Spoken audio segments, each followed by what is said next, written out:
wala ka mo ano, pero wala. Kaya ito masarap. Meron tayong isang yung overhaul mga sir. Click 125. Problema nito mga sir, tunog kuliglig.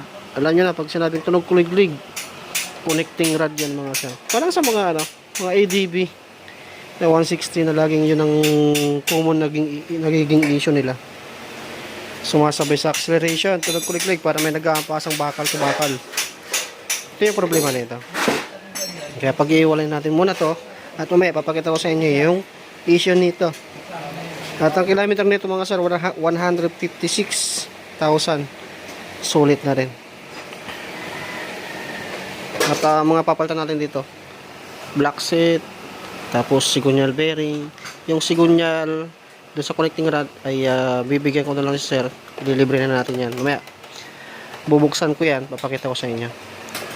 Mahalaga sa akin, walang problema yung sigunyal or yung kalog, kasi hindi ko kayang gawa ng remedyo yun. Mas gugustuhin ko yung ano, yung connecting rod ang problema, at least matutulungan ko to. Kaya makakatipid si sir sa sigunyal. Kaysa naman bibili tayo ng sigunyal, 6 plus yun, depende sa store na pagbibilhan. Medyo mataas ang pisa ngayon. Kaya gagawin mo natin ngayon ay paghihiwalayin muna, tapos wawalwalin natin yung makina. Kapag kayo naman ang gagawa nito, tatandaan nyo lang naman yan, side dyan, side dito, side dito, segregate nyo na para di kayo malito. Ayan mga sana, paghiwalay na yung chassis saka makina, at ito naman yung wawalwalay natin. Ano boss? Iba. Ang alin? Ibang pan. Kakain. Kakailan mo lang tuba yan eh.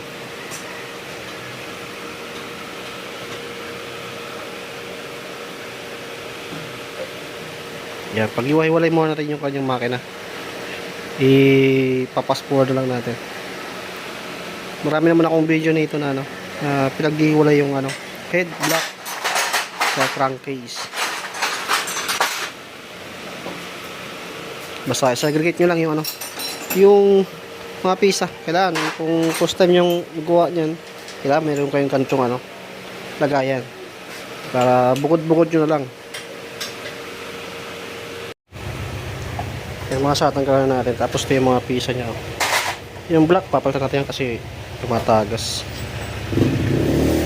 Ayan, saka parang may tubig-tubig yung makina sa loob, yung tornilyo. Tapos try mong hugutin nga kung kaya mong hugutin. Yan, hindi siya mahugot mga sir. Pinatry kong hugutin kung kayang hugutin. Kapag nahugot, kalampag, obligado bibili siya ng buong sigunyal. Kaso hindi mahugot, kaya magagawan ko ng paraan. Kukunin ko lang sa sigunyal niya itong side na to, tapos yung side na yan wala na yan. Sa connecting rod, gagawan ko lang siya ng bagong sigunyal. Tapos siyempre tatanggalin natin to, kailangan, dahil kailangan ko pa ito, ilagay nyo yung nut.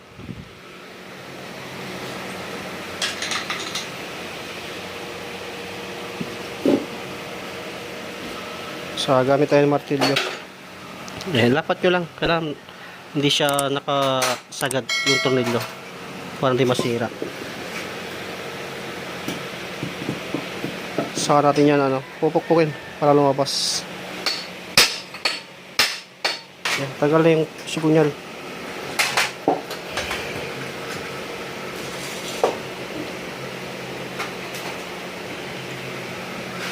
Yan. Ang problema nito, mamaya bubuksan ko yan, kukunin ko lang tong isang side na to, tapos to tapon na yan, kukunin lang natin tong cap mount. Sige, tagalin mo na yun, sigunyal, ay yung sigunyal bearing. Tapos mamaya bubuksan ko yan, mamaya pakita ko sa inyo kung bakit tunog kuliglig. Okay, ito mga sana, ilinisan na natin. Tapos yung crankcase nya malinis na, at ito yung mga pisa na gagamitin natin. Ang wala lang dito yung sigunyal bearing. Ito, lahat ng ginamit natin dito ay original, bukod dito sa ano, sa ito, pero original din yan. Same lang din naman siya ng drain bolt ng Yamaha saka Honda. Ito gamitin natin. Tapos ito yung kanyang sigunyal. Yan, sobrang itim. Kaparehas nung ano, yung mekaniko. Ha? Itim, no? Tatanggalin ko lang to. Tapos papakita ko sa inyo yung parting damage. Ayan, dito yung kunya niya. Basta ang kukunin ko lang doon. At ito, papalitan na natin yan. Bibigyan ko na lang si sir. Ayan. Para malinisan din to. Bago ko siya, assemblin ulit. Yan, sobrang itim. Yan, ito na mga sir, bali, pipress ko muna para matanggal ko yung pinakailalim at makuha ko yung ibabaw. Papakita ko sa inyo yung damage nito. Kung bakit nagtutulog kuliglig. Ito na mga sir, paghiwalay ko na yung sigunyal. Tapos, ito yung sinasabi kong problema. Yan, kita nyo yung gas-gas. Ito, yan. Yan. Tapos, check din natin yung yan, walang gas-gas. Pero ito, hindi na natin gagamitin yan. Saka ito, hindi natin gagamitin to. Yan, pinakita sa inyo yung yung kung bakit ganun na lang yung tunog niya.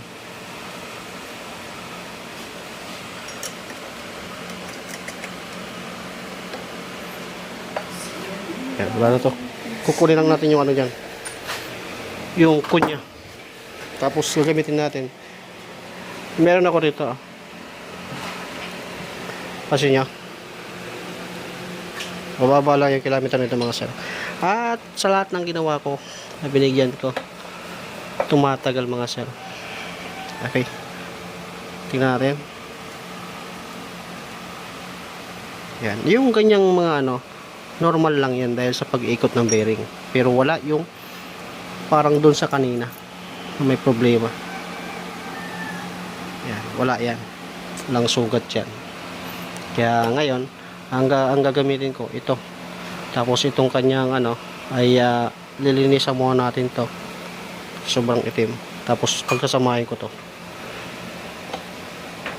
Tapos simbolin ko. Lilinisan ko muna to. Kasi hindi pwedeng isalpak agad dyan.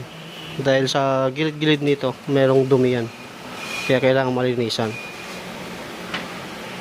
Na-stack lang to sa akin.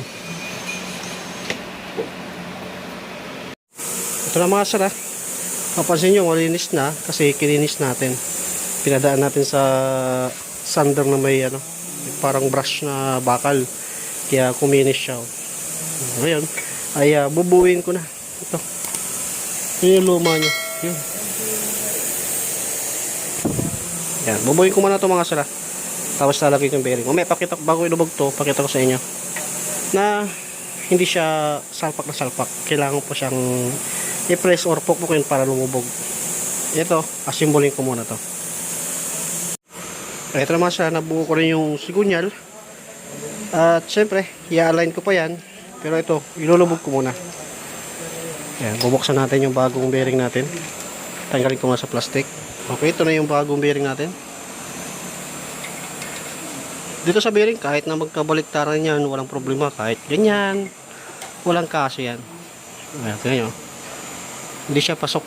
Kailangan mo pang pukpukin yan or i-press para lumubog. Ayan. Ayan. Okay, lumubog ko muna. Sa ako i-align para maisalpak na doon sa crankcase nya. Ayan. Ito, libre to sa akin to. Kay sir to. Ito ay yung pagmamasin, pagpipress ay kasama na yan sa flavor pag sa amin ang galing to. Yan. Okay, lubog ko muna. Okay, tapos na ako mga sir mag-align. Yan, ikakabit na lang to. Kaya yung bearing nya saka yung sigunyal. Tapos may ilulubugan natin. Tatapusin lang muna yan. Medyo masyadong maputi, Pero nahihirapan, pumulot na nga yung buhok niya sa kakalinis. Kakariban pa lang naman. Kakariban pa lang naman daw yan.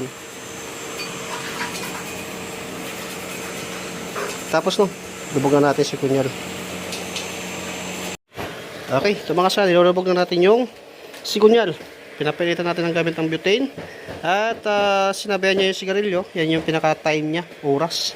Pag naubos daw niya yan, ay malapit na siyang maglubog ng sigunyal. Kaya sigarilyo yung pinaka tinginan niya ng oras. Para lang siyang bumili ng bago mga sir.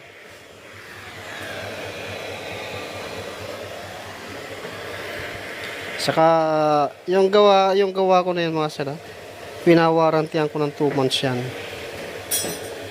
Kaya safe na safe yan. Hindi naman ako magbibigay ng alanganin. Magbibigay ka lang din naman na, hindi ko pa nilubos. Magbigay ka yung pangmatagalan din.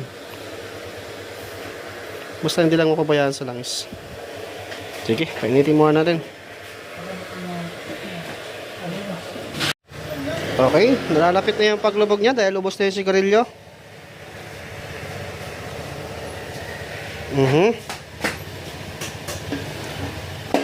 Okay. Saglit lang. Tapos, palamigin muna natin yan. At lalagyan ng Vita Gray. Para may salpak na rin itong cover niya. Tapos, kakabit na rin natin yung mga valve seal. Bagong black, pistol ring. Sige, palamigin muna natin. Ito naman sa nilagay ko na yung crankcase. Tapos ito, binubuo ko na ngayon yung piston ring. Ayan, pag 125 ito yung code niyan.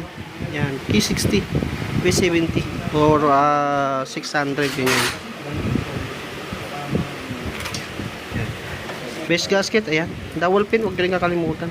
Dapat kung ano yung pagkakano niyan. Kung apat dapat. Kaya kung nawala yung isa, huwag nyo nang pipiliting asimbulin kapag kulang ng dowel pin. Kasi magkakaroon lang tayo ng problema. At ayan, tinatanggal natin yung isang drain bolt.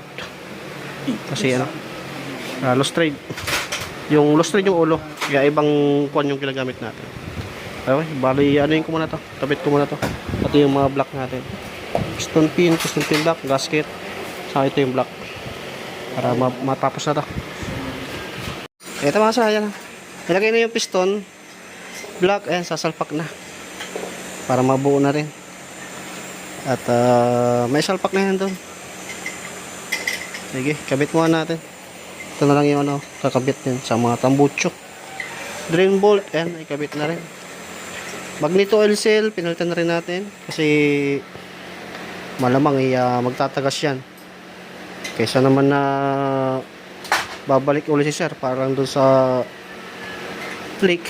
Pinalitan na natin, mura lang naman yung oil seal.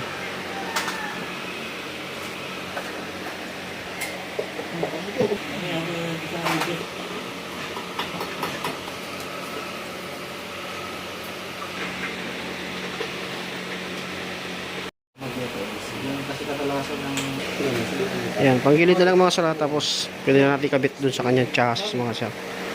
Matitesting na natin kung tatahimik na. Ayan, tapos na yung makina mga sir. Pwede na natin pagsamahin yung makina sa kanyang chassis. Ayan, let's bolt in na yan. Okay, naikabit na lahat. At ito na yung tunog niya ngayon mga sir. Wala na yung tunog kuliglig. Sakto-sakto na. Narinig natin parang kwan sa belt yan mga sir. Pero ito, tahimik na. Hindi na siya tunog lasing. Okay, painitin natin muna to. Tapos check natin kung mayroon siyang linkage o wala. Yan, kilometer niya. Okay, painitin muna natin.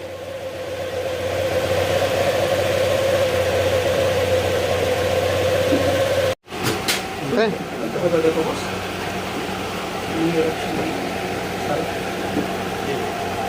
Okay, mga sala, gulos na. Okay, labas mo na. Antay to